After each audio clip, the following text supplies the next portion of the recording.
Hello everyone, and welcome to another episode of the Unplugged Woodworking's podcast. So what have I been up to? I finally finished the chair. It took us so long to finish this chair, but yeah, I finished the chair.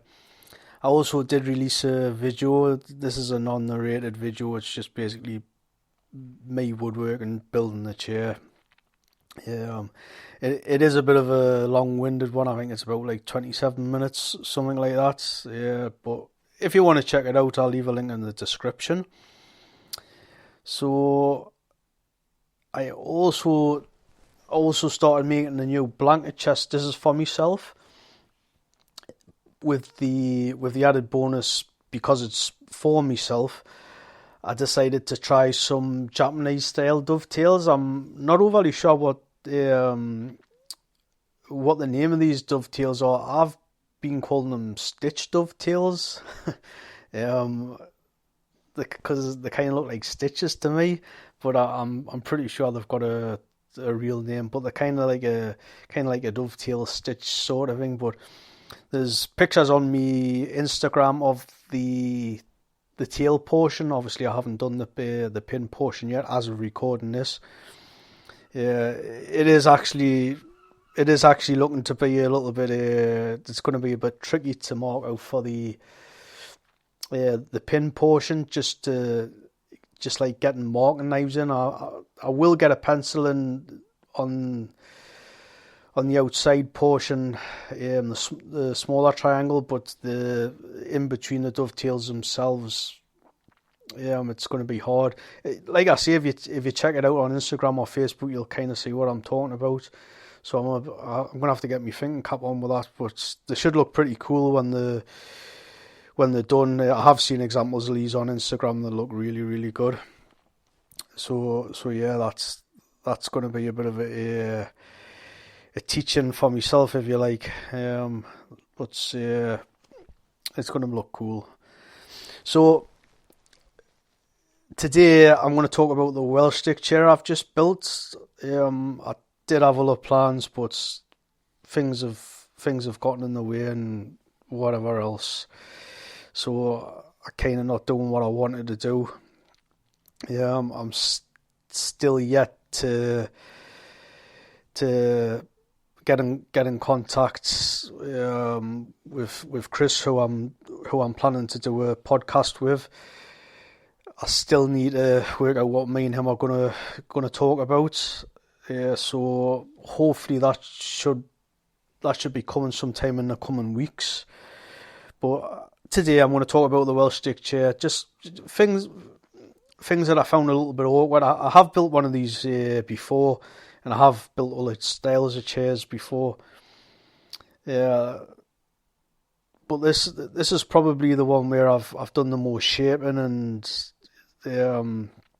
tried out a few other things. So yeah, I'm just gonna go over a few things. So the first thing, if you again check out the Instagrams, there's a load of pictures on Instagram, and you'll see exactly what I'm talking about. Also the videos there, and you'll get a better grasp of what I'm talking about if you check those out. So the chair's all oak. This is, as far as I'm aware, this isn't traditional. Now, bear in mind, I'm not a chair maker, but as far as I gather, it's not traditional. The seat often tends to be a lot softer. If they use, I know it's traditional to use like elm, and some people use like pine.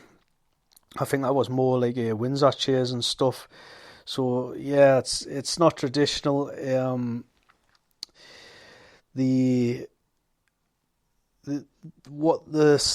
What I used for the seats was pretty hard actually, and it was a bit. I think it was over dry. I don't know if that's possible. I think it is actually a little bit possible. It just seemed overly dry. It was not to the point where it was brittle, but it was really hard, the oak.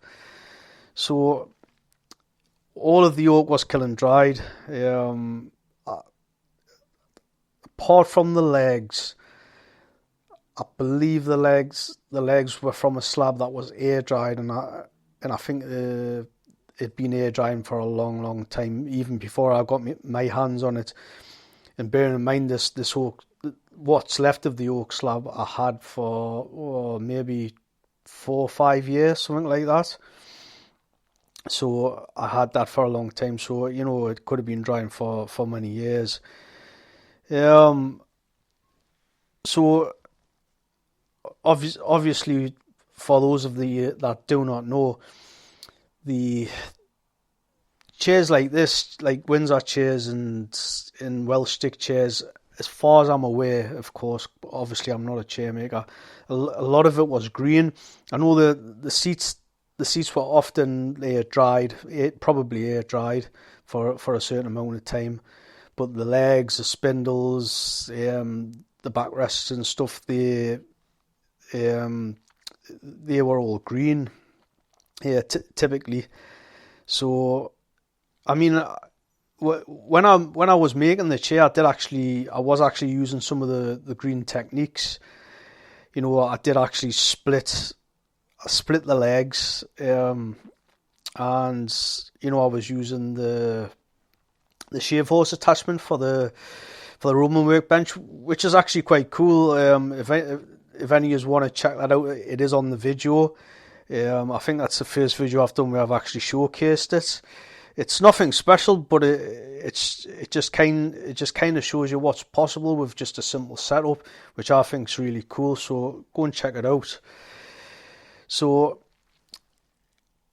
when I was using the shave horse and doing the legs, I was able to do it, but it obviously wasn't nowhere near as easy as what it would be if you were using green wood. I did struggle with some bits of it, some bits of the air dried. I'm presuming it was air dried. Like slab what I split for the legs. Some of that was just so hard. I was lucky with the legs. All the legs were pretty straight grained. I did struggle finding material for the spindles. The spindles were a funny old shape. Obviously, I was just going with the grain of the wood, so I really did struggle with those. As I was saying before, the seats, it was really hard, and I think I have got a scope somewhere, but for the life of us, I just don't know where it is. And if I did know where it was, it'd probably need a good old wire wool down. It's probably in the depths of some shed somewhere. And it would probably need a little bit of restoration. But the seats, I did saddle the seats. I'm not sure the depth I saddled it, but it was quite a bit. And I'm actually quite happy with how the seat turned out. The saddle part of it, anyway. I didn't, when I started making the seats, like drawing out for it and cutting it and stuff, I didn't actually have a right size seat, so I had to glue 2 pieces of offcuts of slab I had.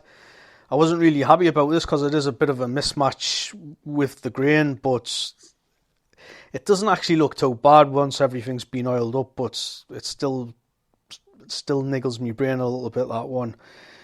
As I said, I haven't got a scope, so to saddle the seat I used my Travisher, and I was taking some really coarse cuts with this at first. And to be honest with you, it didn't really take too long. It was a lot quicker than I thought it was going to be, unless I was just enjoying myself so much, because it's only the second seat I've ever saddled. So it's not something I do on a regular basis, so it wasn't like it wasn't mundane to us, it was quite good to do it, but it seemed like it didn't take a great deal of time.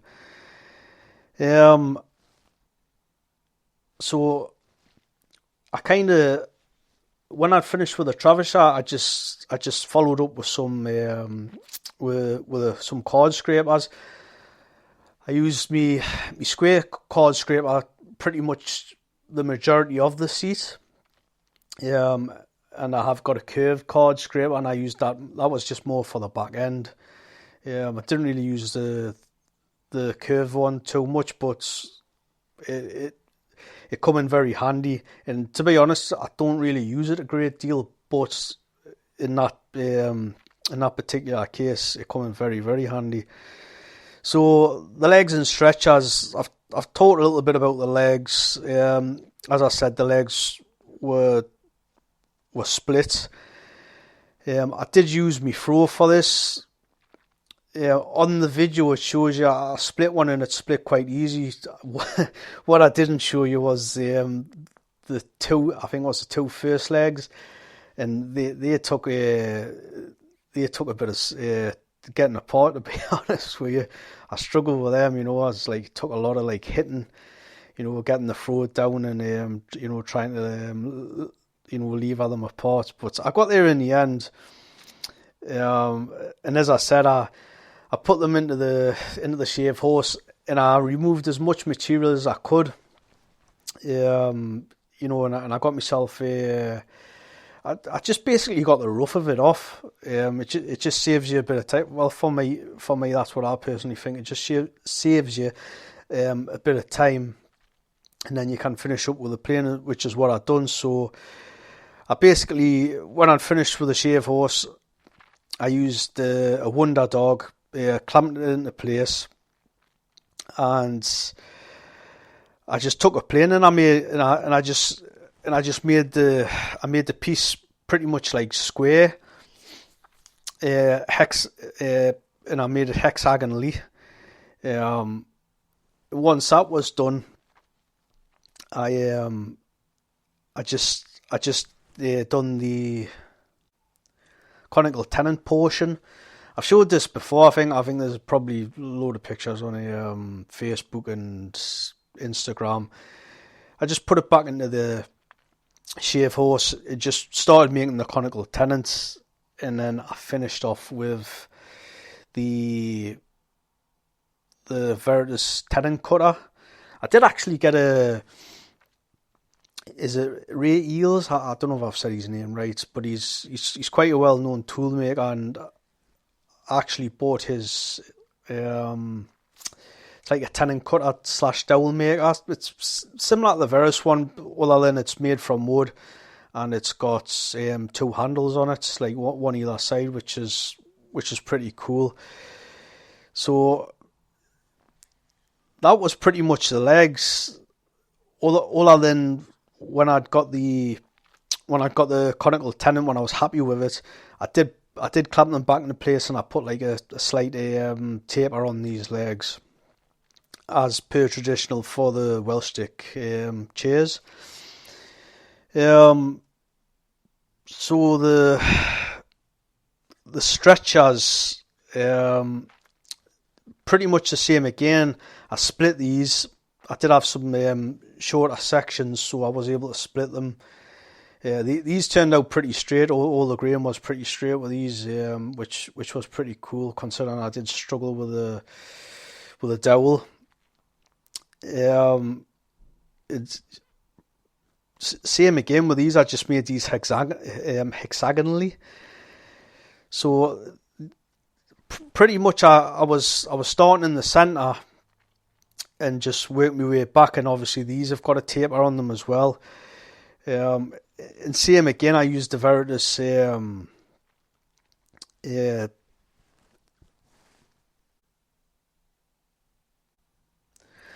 maker, and I forget what it was set to. I think it was like about 10. I think I had it set to about 10mm.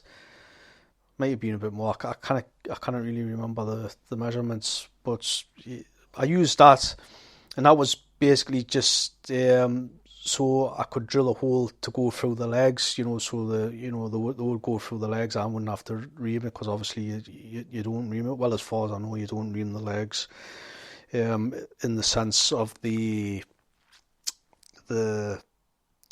stretchers anyway. Obviously I did ream the legs going into the seat, that conical tenon. Obviously those got reamed, but obviously not the stretchers. Same again with the stretchers. I used my drawer knife, got them quite close. Then I started using my block plane. Ironically, me block plane, I very, very rarely use the block plane. I do use my loofahs plane, my little tiny loofahs plane. I really like that, and I use that quite often. But as the regular block plane goes, it's like very rare I pick one up. But I did actually use this for the stretchers and a little bit for the legs as well. Although I did end up reverting back to a spoke shave for the stretchers. That was just more for the middle portion of it, just to make sure like everything transitioned through from one end to the other end. Because I was using the block plane and it just didn't seem to be transitioning.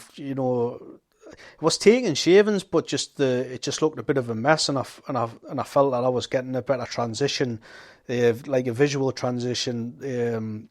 Just to actually look at the stretchers, they look better. The visual transition looked better when I was using the spoke shave. So that's how I done the centre portions of that. So the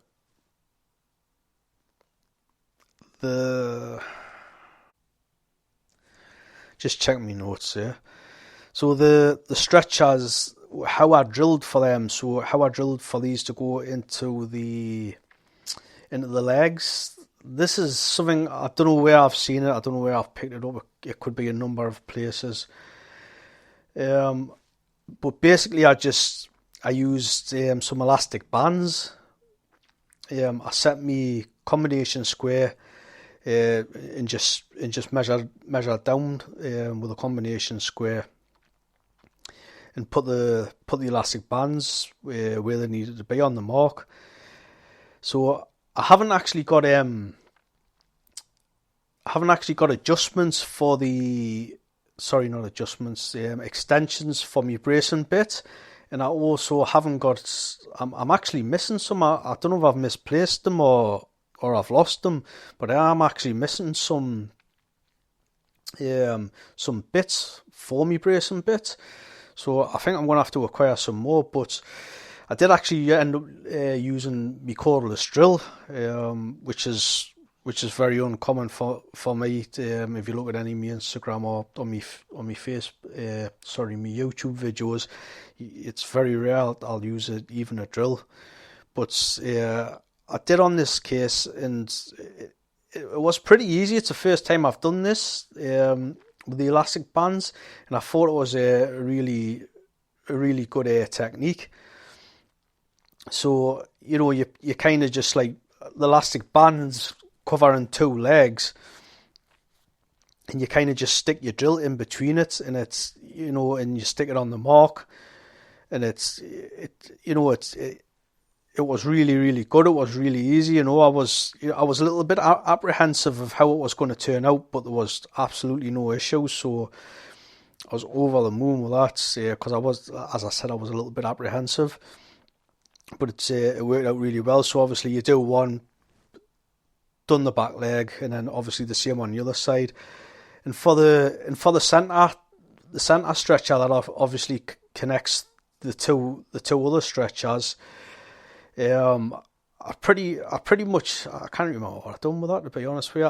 I think I might have put the elastic band over. I put the elastic band over again, and just exactly the same again, and that turned out pretty well.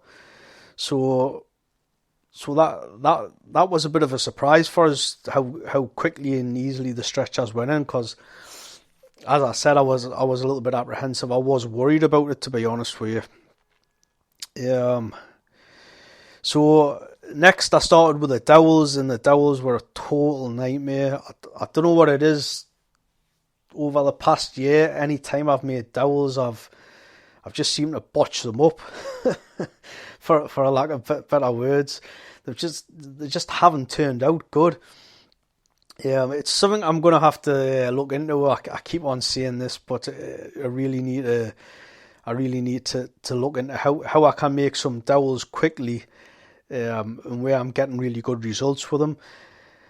On this particular case, so I was struggling with grain. Obviously, the grain was straight for however much it was straight, and then there was little wiggles in it, So when I was splitting the wood that's what I was getting, and I was trying to work with that. I did use the tenon/dowel maker from Reels, what I was talking about before, and that actually made the dowels quite quickly. Bearing in mind, I did take these through the shave horse, so I did knock all the corners off, which again made it a lot easier and quicker. But as I said, when I was using the Ray Eels tenon cutter / dowel maker, it followed the grain really well, so much so that I had all the wiggles in it. So that was a bit of a nightmare, but on the good side of it, all the dowels were really strong, so that there is a lot of, you can give the dowels a lot of flex, and there isn't an issue with that. I don't have to worry about them snapping. So I did end up finishing up with me block plane, and the spoke shave as well. I think I've done a couple with the block plane, and I don't know, it just didn't. I wasn't doing it for us. I know traditionally,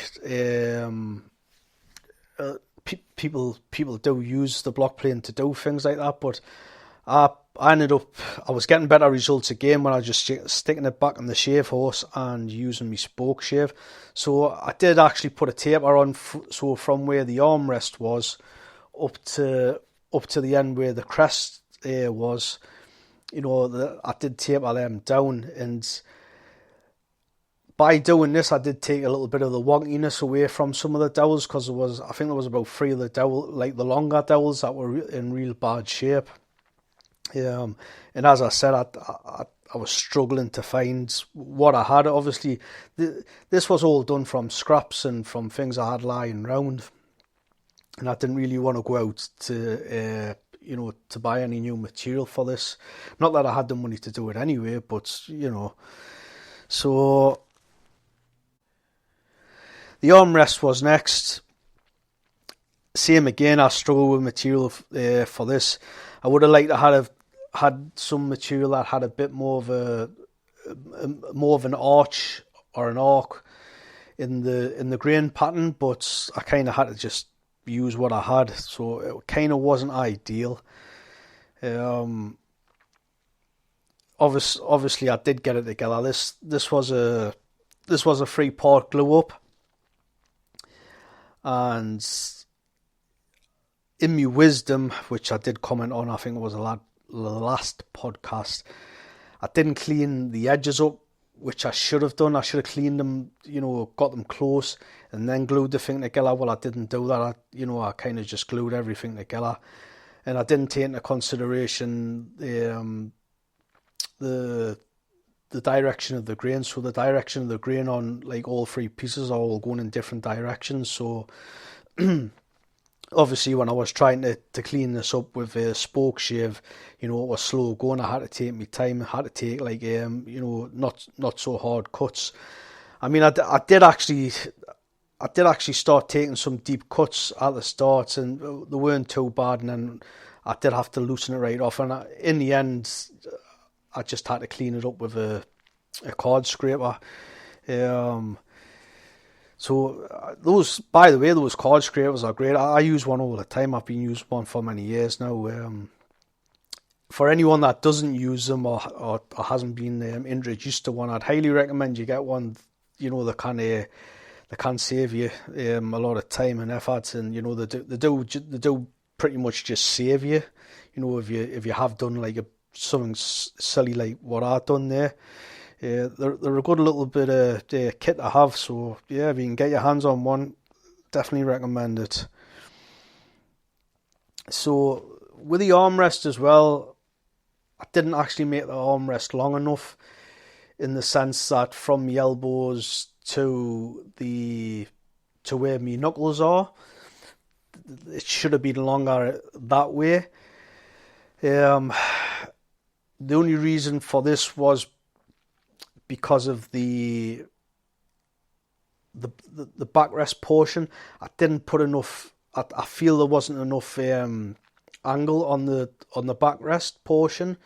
So if I had to put more of that on,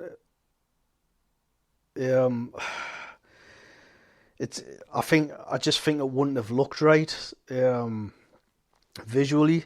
So the backrest itself, what I've just been talking about not being long enough, the arm bow, it should have been a little bit longer, and it wouldn't have looked as silly. So again, in my wisdom, I brought the arm bow a little bit further forward, which decreased the slope of the backrest, and I just feel it's not enough to make it as comfortable as it could be. Also, with the arm bow, I did actually drop it, and that kind of, visually it doesn't look good. To me it doesn't anyway. Visually it doesn't look good because I dropped it down. The reason for this was because the first Welsh stick chair that I made, I think it was like over a year ago, it just didn't feel comfortable to me. It felt like the arm bow was sticking into me back when I was sitting in the chair. But I was quite happy with the slope of the backrest. I was happy with that. It was just the fact that the arm bow was sticking into me back, and I just didn't like it. It wasn't very comfortable. So on this chair, I did drop it. But as I said, visually for me, it doesn't look very good. So if anyone's doing this, it might be something they want to take into consideration. I think personally with the arm bow, I think the next kind of chair I make, whether it be another Welsh stick chair or a Windsor chair, it's obviously going to be steam bent. I think if I had done a steam bend on the Welsh stick chair, I think it would have been a lot comfortable, because obviously the arm bow that I've got on, I think it's somewhere in the region of 3 inches in width. So it does actually like stick into you a little bit. That's probably an over exaggeration of words. I'm probably not using the right words, but you're aware it's here. But it is still comfortable in that sense. But obviously, if you're going to steam bend it, the arm bow is going to be a lot thinner. So that's something I want to try out in the future. That's just going to be more for comfort. But what I will say is that the arm bow that I have got on at the moment, it does look better. I do believe it looks better than just what a steam bent arm bow would look like. But comfort wise, I'm going to go with the steam bent one, obviously because it's thinner. I think it would just be a lot more comfortable, which hopefully it's something I'm going to try out in the future. So with the arm bow as well, I did put some detail on. I do show this in the video. There's probably easier ways to do it than the way I've done it, but I pretty much just use some chisels, a saw, and sandpaper.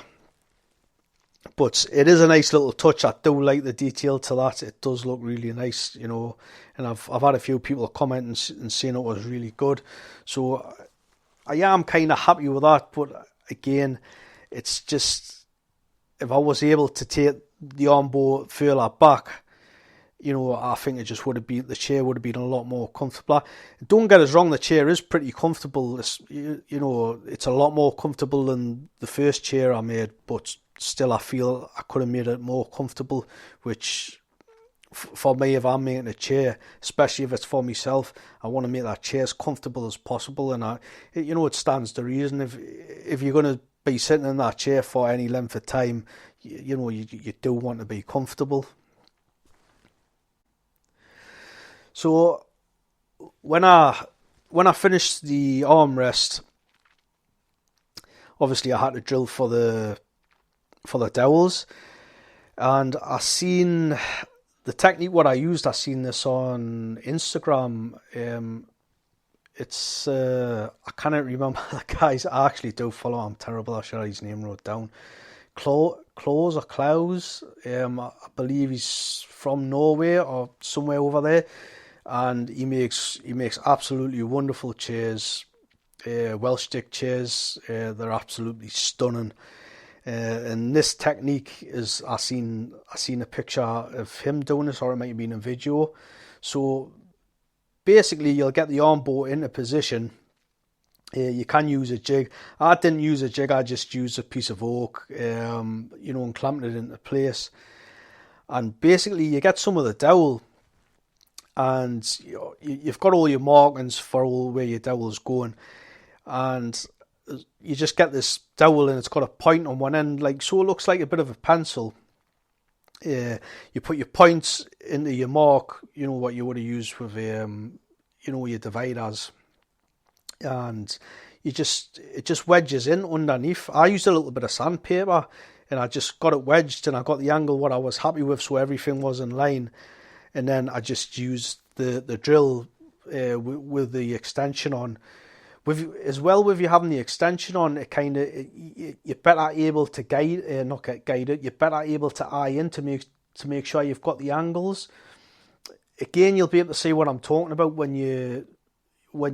if you check the video out.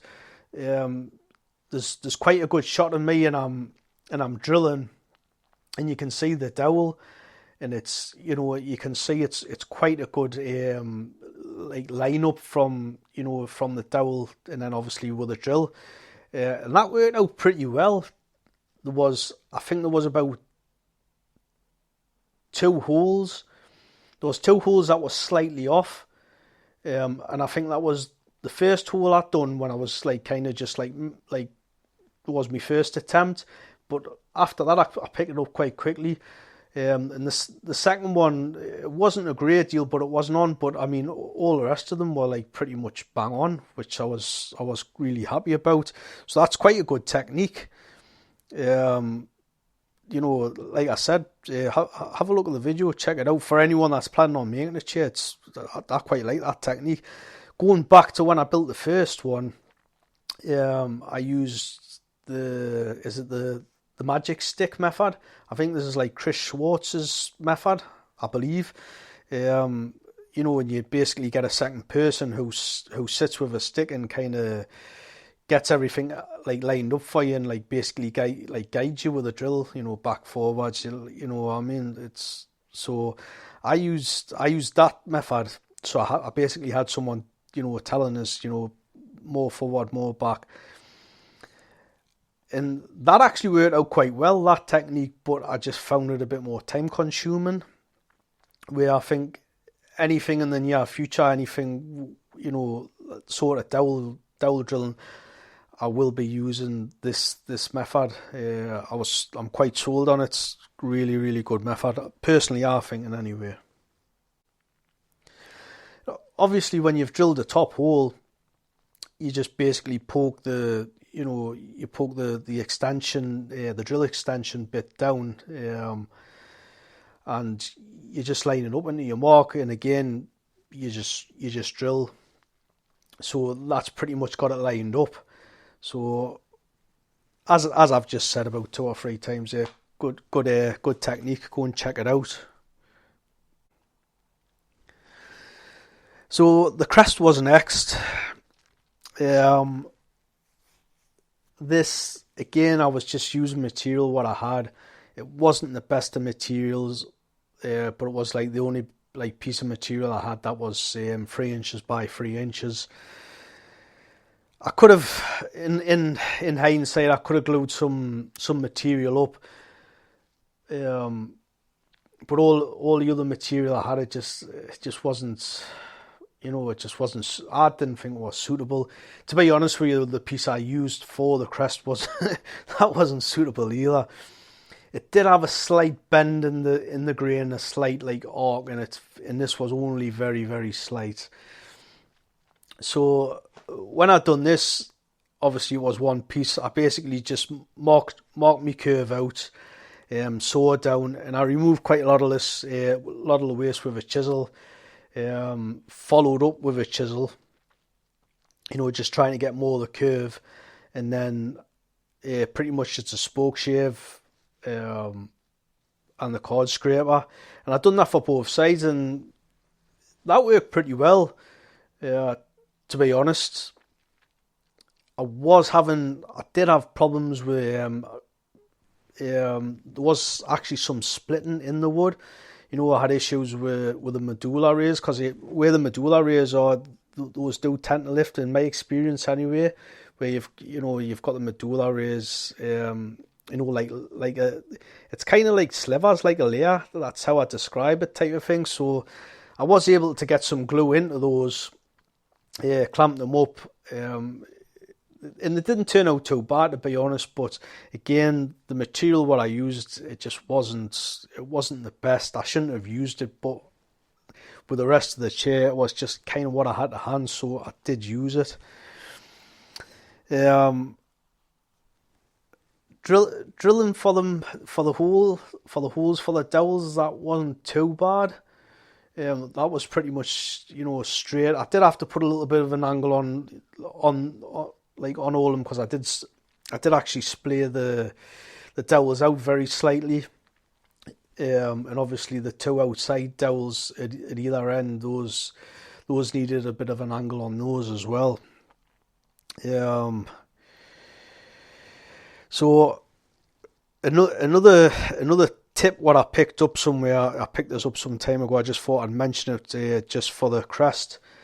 So when you're actually putting the dowels in, when you're putting the crest on the dowels, if any of your dowels are looking a bit wonky and such, you can actually turn the dowels round, so turn it a little bit, walk away and have a look at the dowels and see if they look any better. Because obviously if you're turning your dowel 360 degrees, while you're turning it 360 degrees, if it is a bit wonky, different degrees of that 360 degrees, you'll probably find a sweet spot where the dowel looks actually really nice and straight, where in reality it's not. So I just thought I mentioned that was a nice little trick. I don't know where I've picked it up. Could have been YouTube, Instagram, somewhere like that. So yeah, that was pretty much it. It does kind of prove that you can get away with stuff. Was it ideal? Definitely not ideal. Did I struggle? Yeah, I did struggle with it. Bits and bobs of it. So my overall opinion of it, to look at, it does look pretty. Although I'm not too happy with the height of the arm bow. It is more comfortable, but I feel on a visual scale it does need to be lifted. So that's something I will take into consideration the next time I do one. Having said that, I do plan on doing a steam bent arm bow, so I can actually raise it up to the height I want it. And I think the last one I done was 8 inches. So yeah, apart from that, it does look pretty good. I'm quite happy with the way the legs look. I was happy with the tape and everything with those. The hexagonal shape of them, really, really like that. I think out of everything, I'm probably more happy with the legs and the stretchers. The saddling on the seat, yeah, it does make a big difference. If anyone hasn't ever sat on a seat that's been saddled, it does make a big difference. So yeah, for comfort wise, it is pretty comfy, the seat itself. it's, as I said, probably the biggest issue with it is the backrest. I just don't feel the backrest is, it just needs, for me personally, it needed to be more severe. It just needed that little bit extra, which is a bit of a shame because I did plan on using the seat on a regular basis.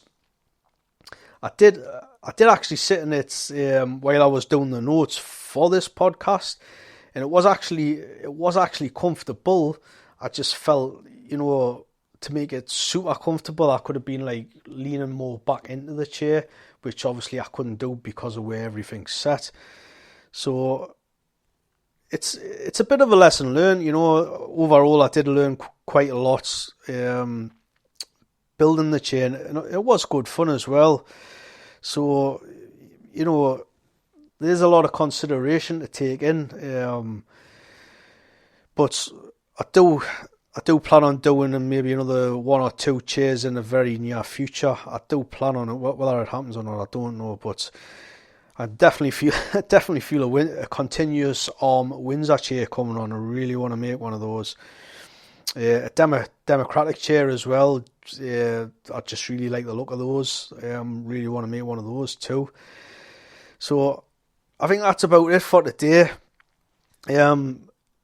If you've got any questions, if there's anything you'd want us to talk about, again, leave a comment on my social media.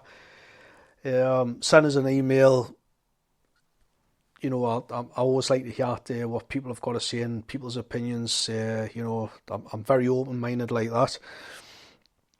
Also, if you would like to support the show, there will be links so you can do so. There'll be a PayPal link, and there'll be a link for t-shirts if anyone wants to check the t-shirts out. So thanks again everyone for listening, and until the next time, I shall speak to you later.